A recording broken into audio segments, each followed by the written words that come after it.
We all know that I could go on and on and on and on about how much I love Iceland.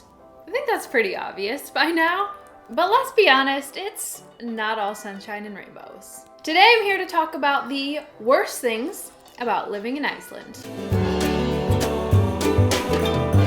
Hey Team Iceland, my name is Jeannie and I'm your tour guide for all of the things Iceland planning. If this is your first time finding me here on the YouTubes, don't go away without hitting subscribe because every week I put out a new Iceland planning video and you know what? I just want you to have all of the information. Today, we have a little different topic, but I thought it would be fun to talk about the worst things about living in Iceland. Trust me when I say that I had to dig deep to come up with these reasons because I love Iceland with my whole heart. And so to find things that I don't love is difficult for me, but I've got a few. Let's get into it. All right, so I think I can get the obvious one out of the way first, and that is Iceland is outrageously expensive. Shocker! Surprise! I am pretty sure that Iceland is in the top 3 most expensive places in the world to live, so there's that. What's expensive about living in Iceland, you might ask? Well, food, clothing, cosmetics, furniture, cars, all of the things. I'm never surprised when I see things 2 to 3 times more expensive at the stores in Iceland than I would be used to seeing them in the US. But on the positive side, it just means that I really go shopping less often. I try to keep my wardrobe and the things that I own pretty minimalistic, and so in that case, I can spend less money overall. All right, let's talk about the store hour snacks because it's a thing. So one day, I remember the first time that my husband and I tried to go to the mall on a Sunday, and it wasn't open until 1 o'clock in the afternoon. And I was like, well, I guess we're just gonna hang out in the parking lot for a couple of hours.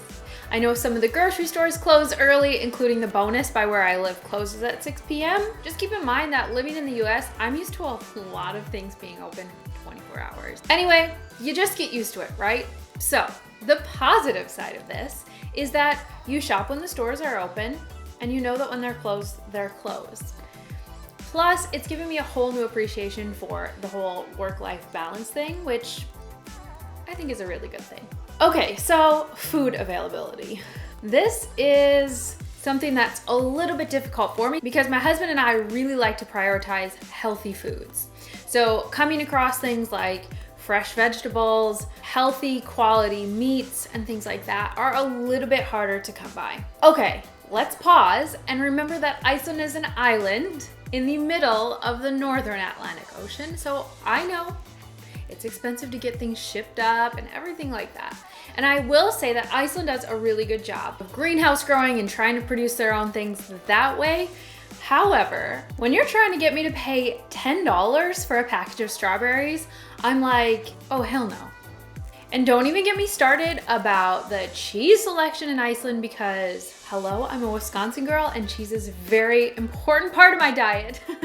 So when Gouda is like one of the only options. Okay, let's talk about the good news. So the positive side of this is I'm pretty much getting the same things every time I walk in the grocery store, which cuts down my shopping time, which makes my life easier. And actually, when I go to some of the grocery stores in the US now, I'm feeling pretty overwhelmed at the amount of selection there is. I'm talking like a whole aisle just for soda. Oh, that's a lot of soda.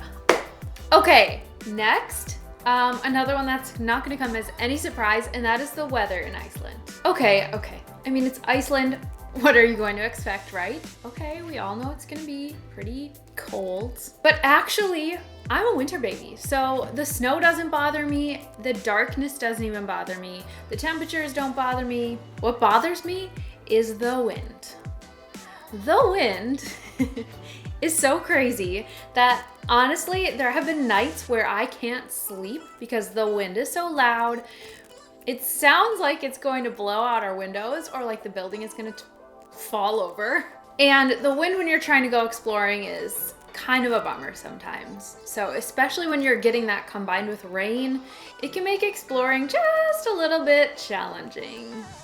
You've been to Iceland, you know exactly what I mean.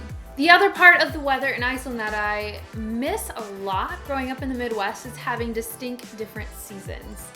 I refer to the seasons in Iceland as winter and winter light because basically there's not a lot in between. Okay, here's the positive side. I actually don't complain about the weather in Iceland very much. It's not gonna change, so I can't let it affect me going outside and enjoying the amazing, beautiful Icelandic nature.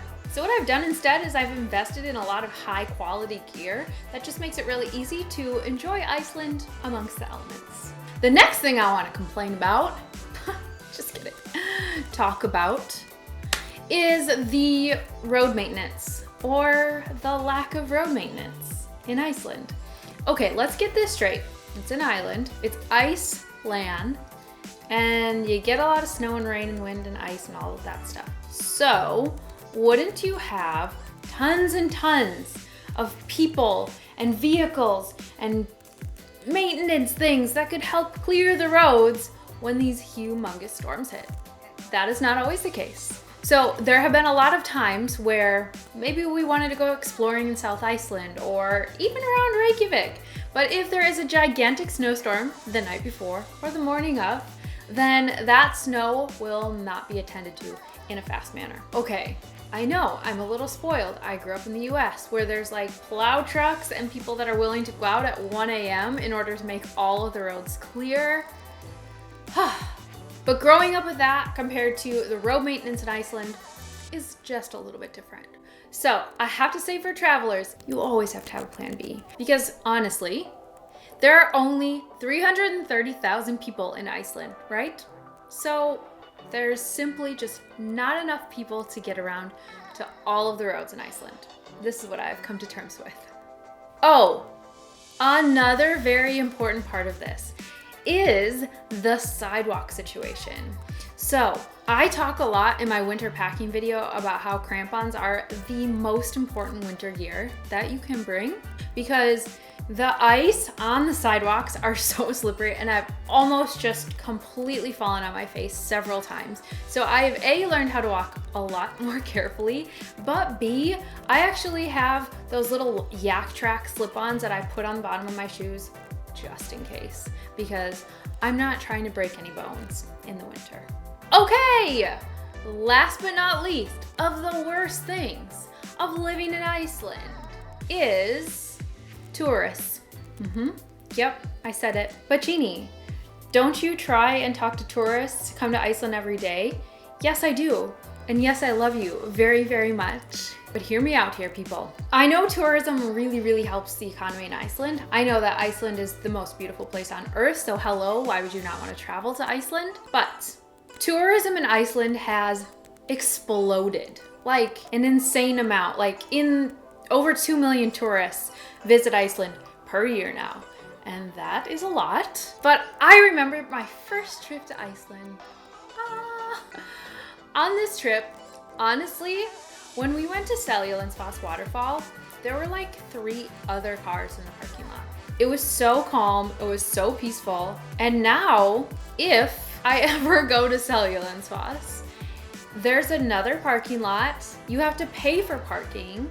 Some people have to park on the road because those parking lots are overflowing. Yeah, it's so much busier now. Not to mention that more tourists means less accommodation. So when I want to go travel around Iceland, places are booked up or 4 times as expensive as they should be.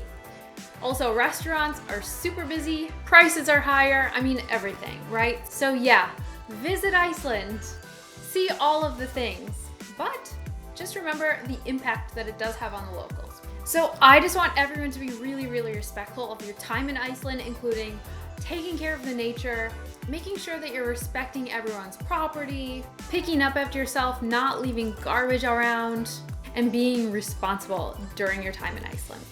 Okay, there's a plus side to all the tourists in Iceland, and that is that I get to meet so many of you. I get to talk to you and help you with your trips, and honestly, I'm not kidding, there is nothing that I love more. It makes me so happy to hear from you guys and hear your positive feedback and your comments and how much all of these Iceland planning tips help. So, mwah! Thank you guys so much for being a part of this amazing Team Iceland community. I appreciate you so much, and it's why I keep doing what I'm doing. So, oh dang, I'm getting emotional. Alrighty, my friends, that wraps it up for the worst things living in Iceland. And as you can see, it's not so bad. So if you want to hear more stories like this and my experiences as an expat living in Iceland, don't forget to head to my website at livelifewithaview.com, where I talk all about it. I will see you guys here next time for another week of Iceland planning videos. And until then, happy planning, my friends.